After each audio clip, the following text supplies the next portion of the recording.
বয়সভিত্তিক ফুটবলে দক্ষিণ এশিয়ান শ্রেষ্ঠত্বের মুকুট ধরে রেখেছে বাংলাদেশ। আবারও জিতেছে স্বপ্নের সোনালী ট্রফি। জাতীয় দলের জার্সি গায়ে জড়ানোর দুয়ার খুলছে অনেকের। সাফ ফুটবলে কেমন ছিল বাংলাদেশের জার্নি? দারুণ পারফর্ম করে নজরে এসেছেন কারা? বিস্তারিত আকাশুজ্জামানের রিপোর্টে। শিয়া বাটার ও ভিটামিন সমৃদ্ধ লিলি বিউটি সোপ, তারুণ্যময় উজ্জ্বল ত্বকের জন্য। এবার একটাই টার্গেট, আমরা কিভাবে শিরোপাটা দেশে আনবো। সবাই আমাদের জন্য দোয়া করবেন। শিরোপা জয়ের স্বপ্ন বুকে নিয়ে ঈদের দিন দেশ ছেড়েছিল বাংলাদেশ দল।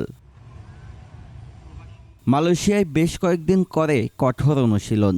ম্যাচে তার ফলও আসে। পাকিস্তানের বিপক্ষে জয় দিয়ে শিরোপা জয়ের মিশন শুরু করে লাল সবুজের প্রতিনিধিরা। দ্বিতীয় ম্যাচে প্রতিপক্ষ ছিল টুর্নামেন্টের অন্যতম শক্তিশালী দল ভারত। সে ম্যাচে ড্র করে সেমিফাইনালে পা রাখে বাংলাদেশ। শেষ চারে বাংলাদেশকে কঠিন চ্যালেঞ্জ জানায় নেপাল। তবে হিমালয়াদের বাধা পার করে শিরোপা জয়ের স্বপ্নের শেষ ধাপে পা রাখে ডিফেন্ডিং চ্যাম্পিয়নরা।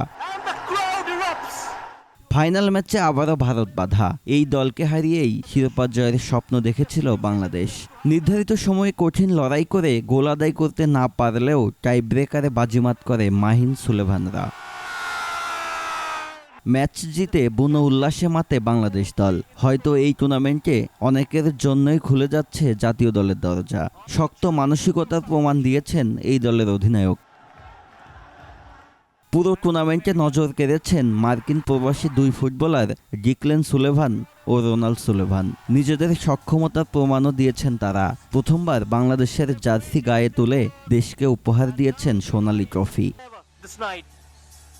আকাশুজ্জামান, 21 টেলিভিশন।